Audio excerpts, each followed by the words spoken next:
Hello,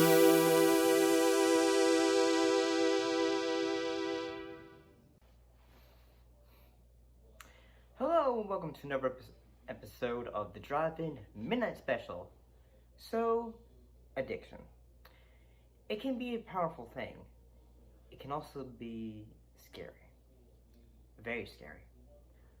But you know what else is scary? How bad some movies can be. So today, we're going to look at an obscure film from 1972 called Blood Freak. Also called Blood Freaks on occasion. Which, I don't know why, kept calling it the wrong title for so long. The distributors for the film figured out, screw it. We're gonna add on an S to Freaks since everyone else does when we sell this damn thing on home video. So why not? But let's jump right into it. So we're looking at like another film from 1972. And in this film called Blood Freak, like we recently discussed.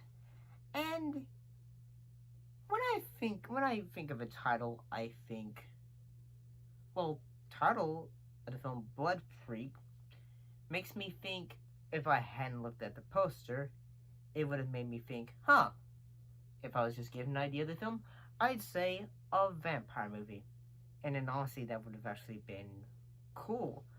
A vampire movie called Blood Freak. And that fact that, a guy suddenly becomes a vampire, gets addicted to it, and then, he's going around crazy and all that. That would have been interesting. Or something like that. But the whole gist of Blood Freaks,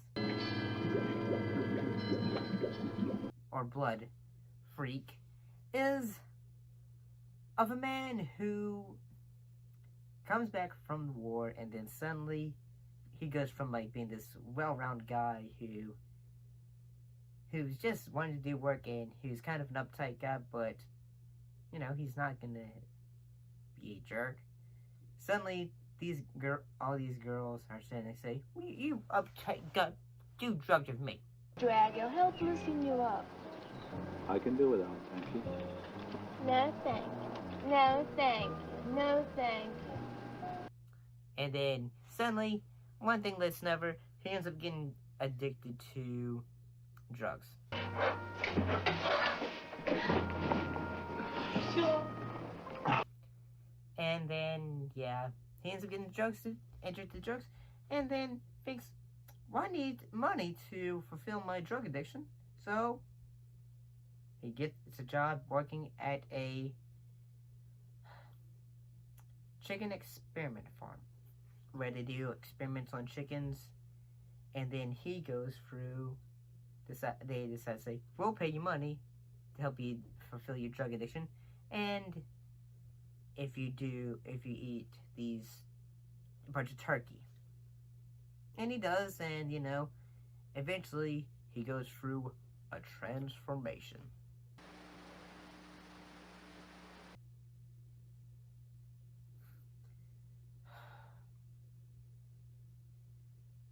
At times, I have said the importance of good lighting.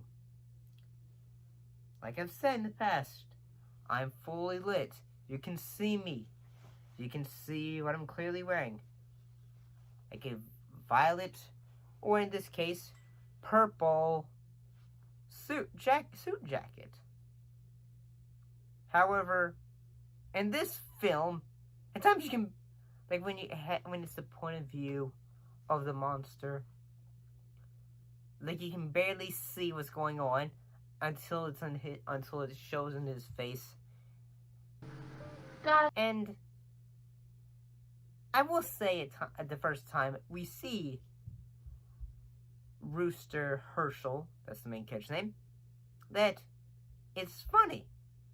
But at times I'm just like, yeah, they are trying to hide this thing for how, oh yeah, it's obviously a mask. And I'm just thinking, And also one thing I had an issue with this film is audio. Dear God, the audio. I mean, it's not, I mean, you can hear it. It's not like, oh, hey, they decided to pull a Twister's Revenge where it sounds like they did an audio, like a voice, like they had a guy in a booth and then dub over the lines. No, it sounds like the character's going like, you can barely hear them. Like, you can hear them, but they're talking so loud, quietly, that you can barely hear them.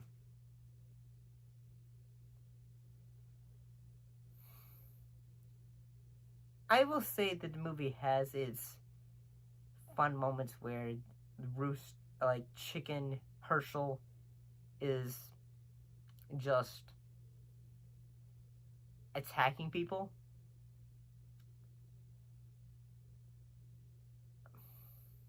But one of the things that got kind of annoying was, like, the first time we see Herschel Mom's chicken rooster, whatever we want to call him, is attacking someone.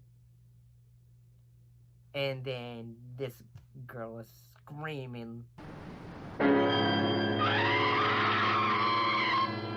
God!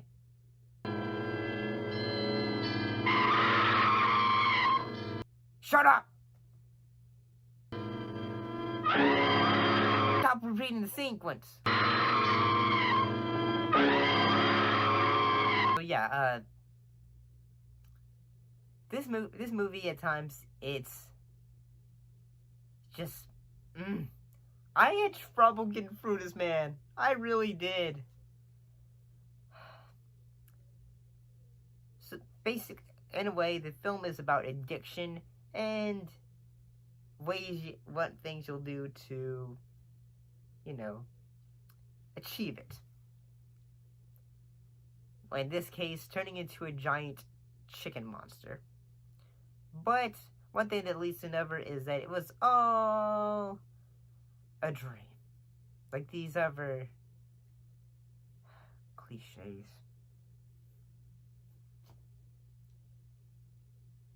If there was an award for, like, Golden Turkey, there probably is. This one from, like, the year 1972. This one would probably get it. And I'm sure they would probably go and say, I accept this award. I accept it. They'd probably do that. God.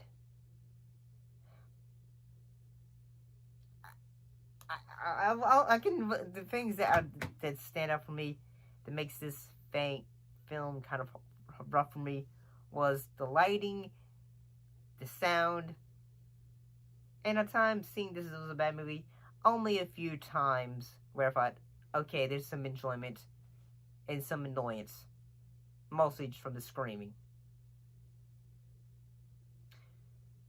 Goodness gracious, the screaming in this film.